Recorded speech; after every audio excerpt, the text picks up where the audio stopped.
are the people who are harassed, you know what I mean? Because we hear that a lot. I personally work with youth and there's a lot of anger and frustration, but most of all there's a lot of just feelings of inadequacy, indifference, and it's scary to see that the future is just taking such a disgusting feeling towards the police force, and with good reason. So hopefully we come out of here with ideas, sharing experiences, so we can organize and mobilize. I'm particularly talking about youth, but everyone, whether you're black, white, French, English. So this is what this is all about, and let's take some notes and also talk to other people who may not be here who can benefit from this conference. I also want to give a shout out to all the workshops that will be happening. I hope you guys stay for that. I know there's some crazy people here from different organizations such as WORD, such as J2K, such as Emily Skillshare, and we want to also promote that because creativity is part of Montreal, it's part of us, and that's one of our key ways and weapons to fight police. You know what I mean? Because they may have guns, but they can't touch us on certain levels, and I hope you guys realize that we are very powerful. What else?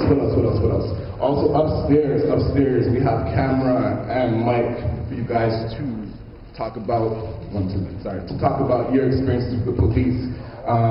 One thing that Project Access started is testimonials, where we go to different youth organizations and communities and have the youth express their personal experiences and frustrations with the police. And this has allowed them a platform to just be real, to talk to other people, to share experiences, and it's very important. So it's really nice to just have yourself muster up the courage to express whatever, whether it's a violent act, whether it's a ticket, whether it's just a stare from a police that really hurts you as a person, because if one person hurt, we all hurt, you know what I mean? So, I'm going to stop talking, and we're going to get this on the road. We have an interesting selection of panelists right in front of me, in front of y'all, and the topic today will be just touching on at-risk, quote-unquote, youth, and what the heck does at-risk mean, because I don't even know who gave us that title, but we're going to try to figure that out right now. So I'm going to give it off to Robin Menard, and she will start this and facilitate this, and hopefully we can get some interesting ideas and make movements towards a better community in Montreal and abroad. And yeah, let's do it.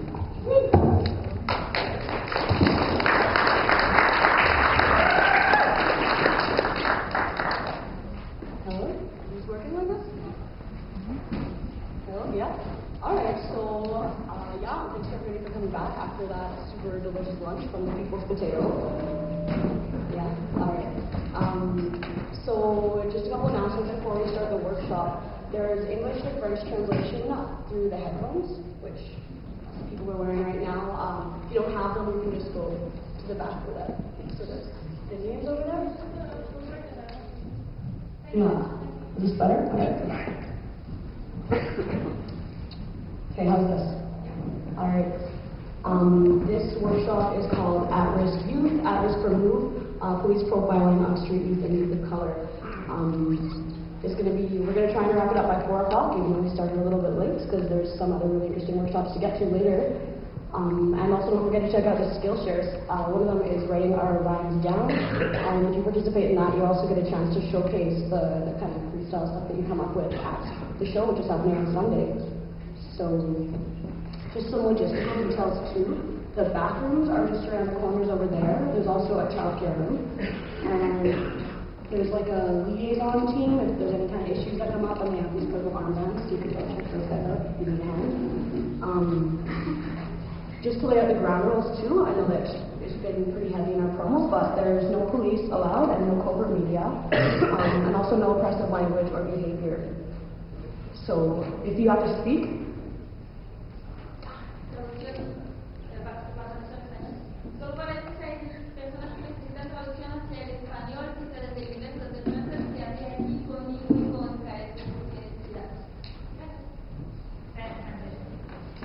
Spanish translation over there. Okay. Also, just to make sure we have like a respectful kind of dynamic in the room, we're going to open up the last half hour to like an interactive style workshop. So just make sure that you are speaking at the mic over there, so please don't have to step out. And just to note that the forum is a space where we want to have like an open and supportive and shared your views and experience related to police violence. And we've definitely taken a lot of steps to prevent the corporate media and police to attend our events. but we just want people to have discretion in sharing their experiences and activities that might be incriminating. So the forum is a supportive space towards all survivors of police violence, but we can't assure everyone's best intentions. And just the media policies, a reminder all journalists to identify themselves and sign up at the front desk. So we only have pre-authorized by the forum media here. And just one more reminder that all of the forum is actually geared toward a strategizing session that's going to happen on Sunday. So definitely try and keep that in mind when you're listening to stuff and when you're listening to the speakers and coming up with your questions, because it's really trying to build a situation where you can actually combat police profiling of youth and on a larger scale in our communities. So we're going to start now. Just going to introduce everybody. My name is Robin, by the way. I'll be facilitating. I work with youth in this group called Project X, based in NDG. Do issues about youth and racial profiling in the neighborhood. This is Neil.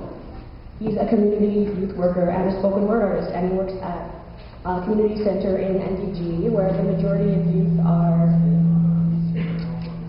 kids of color and kids from immigrant backgrounds. He's also a member of Project X, and he tries to address issues of youth and racial profiling in Montreal. By his side there is Jean Bouillon. He's a street worker in the downtown area, and he spends a lot of time working with sex workers. And he's going to speak about the various ways that the police abuse their powers and criminalize youth doing sex work in Montreal. Just because we're showing if anybody is going to be speaking out at any point and doesn't want to be recorded, please let us know.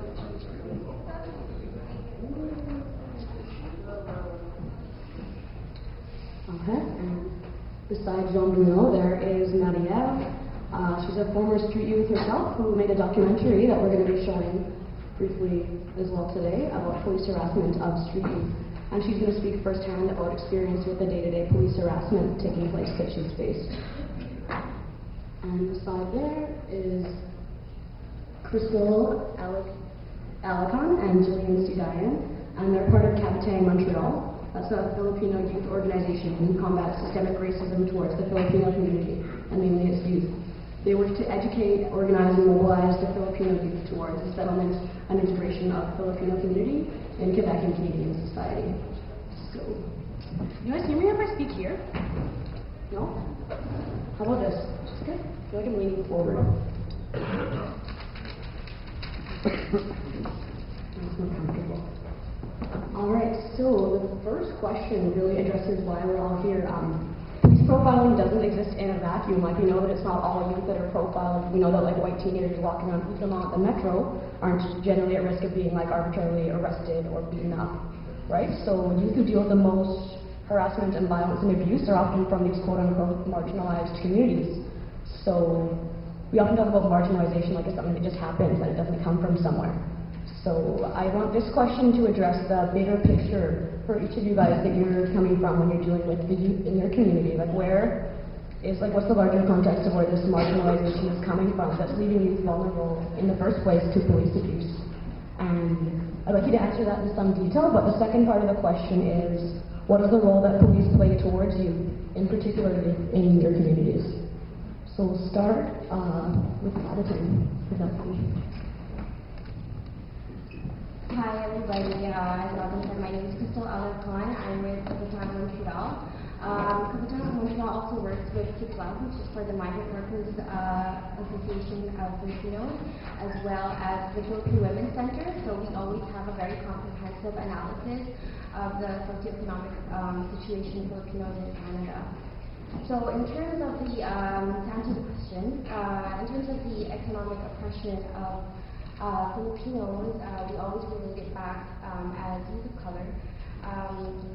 We always root our problems in, first of all, the immigration policies for which the Filipinos come in, which is the Live-in Caregiver program. The Live-in Caregiver program was set up in 1993, and 96% of the people who use this program are Filipino women. This program, our analysis of this program is a racist and anti-woman program because it streamlines Filipino workers into domestic work, and the work that they do are very slave-like conditions. They work on minimum wage, but they work on a 24-hour basis, so really they're only paid $2 an hour. So from the get-go, as soon as they set foot to Canadian soil, they're already victims of systemic racism. After that, when they are able to sponsor their families, they have already incurred years of separation, between 5 to 15. Minimum is usually around 5. So when they reunite with the kids no longer identify the mother as their mother. So they tend to engage in antisocial activities. And then, so after that, they also have to go into classe d'accueil. So it completely disregards their experience as a non-French speaking immigrant. They expect to learn the language in 2 years. Most of the youth are set up for college in the Philippines. When they get here, they are sent back to high school. So that in itself is another form of systemic racism in the educational system. So we see the police as just another apparatus of the Canadian government to marginalize our communities. So there's the immigration, and then there's the education, and then of course the judicial system. And so I'll let Jillian talk more about specific issues that our youth have faced across Canada to point to the relation between the whole apparatuses of the Canadian government to marginalize us. So